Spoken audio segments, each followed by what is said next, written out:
नमस्कार, सादर प्रणाम। आज कल की तारीख में 11 दिसंबर को हम पूरी टीम दिल्ली में पहुंचे हैं और दिल्ली में आके हमने कल काफी कुछ हुआ है, जैसे ईपीएफओ से बात करना, उनसे मिलना, उनसे आगे की जो हायर पेंशन है उसके जो केसेस पेंडिंग है उसके ऊपर उसको आगे बढ़ाने के लिए क्या हो रहा है।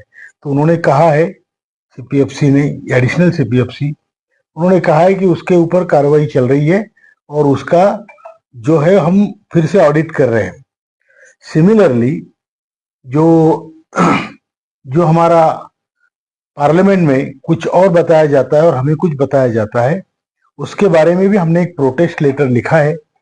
वो लेटर हमने आदरणीय श्रम मंत्री जी, वित्त मंत्री जी, ईपीएफओ और वित्त सचिव, इनको सबको दिया है।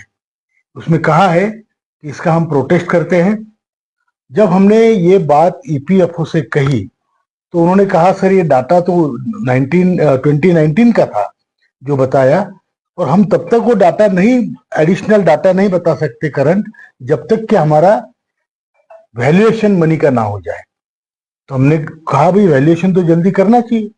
हम यही बात आज श्रम मंत्री जी को भी कहने जा रहे हैं कि हमारा वैल्यूएशन पैसों का जल्दी से जल्दी कराया जाए, बल्कि ये दिसंबर में ही वो होना चाहिए।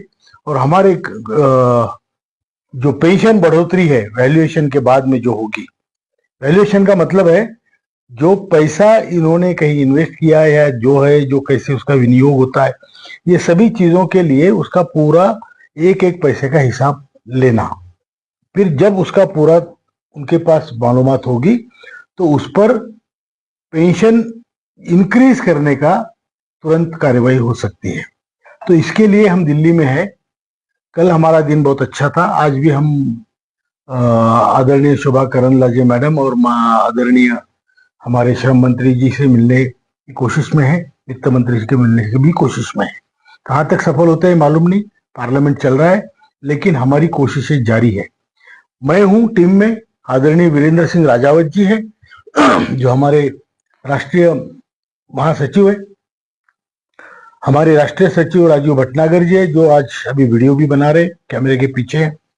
उसी प्रकार हमारे रमेश बहुगुणा जी और हमारे डंगवाल साहब, सुरेश डंगवाल जी, जो नॉर्थ इंडिया के मुख्य समन्वयक हैं, वो भी यहाँ पे हैं। वो कहीं बाहर, उनको किसी काम के लिए हमने भेजा है। तो ये पूरा आज का कच्चा चिट्ठा है।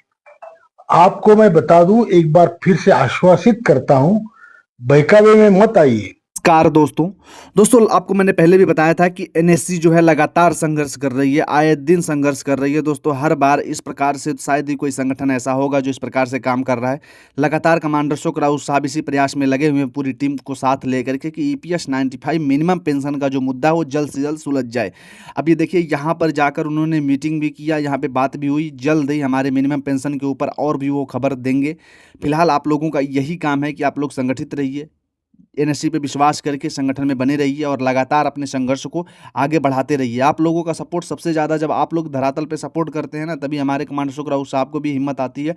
वो लगातार जो आए दिन संघर्ष कर रहे हैं मिनिमम पेंशन के लिए। अगर कोई संघर्ष कर रहा है तो मैं कमांडर अशोक राउत साहब जी को दिल से धन्यवाद करूंगा कि शायद उनके जैसा कोई होगा जो इस प्रकार से संघर्ष कर रहा होगा। लगातार उन्होंने अपने संघर्षों को साबित किया है, दिखाया है। और देखिए, यहाँ पर वो दिल्ली आकर के इस प्रकार इस कड़ाके की ठंड में लगातार संघर्ष कर रहे हैं, मिलना, ज्ञापन देना और इस प्रकार से अपने बात को चर्चा में लेकर के आना। तो दोस्तों, आप लोग भी जहाँ पर हैं, जो उन्होंने कहा है जिस प्रकार से, कि आप लोग भी राज्य स्तर पर, जिला स्तर पर अपने नेताओं को लेकर, संगठन को लेकर के जाइए और लोगों से मिलिए। ये काम आप लोग करते रहिए। फिलहाल जो है पूरी टीम के साथ कमांडर अशोक राउत साहब दिल्ली में हैं, संघर्ष कर रहे हैं, मुलाकात करने की कोशिश कर रहे हैं, सोच रहे हैं कि जल्द से जल्द जो मिनिमम पेंशन का मुद्दा है वो हल हो जाए। हम भी यही कामना करते हैं दोस्तों कि जल्द से जल्द आप लोगों का ये जो मुद्दा है ये हल हो, क्योंकि लगातार इस संघर्षों को देखते हुए शायद ही कोई इतना बड़ा पराक्रमी होगा जो 11 वर्षों से लगातार संघर्ष करेगा। नहीं तो बहुत सारे लोगों की हिम्मत टूट जाती है, लेकिन कमांडर अशोक राउत साहब ने आज भी हिम्मत नहीं हारी है और लगातार अपने संघर्षों को आगे बढ़ा रहे हैं। तो दोस्तों, आप लोगों का भी दायित्व बनता है कि ऐसे महान व्यक्तित्व के साथ होकर के खुशी दोस्तों, खुशी खुशी इस प्रकार से जैसे वो काम कर रहे हैं, उनके साथ आप लोग आगे बढ़ने का सौभाग्य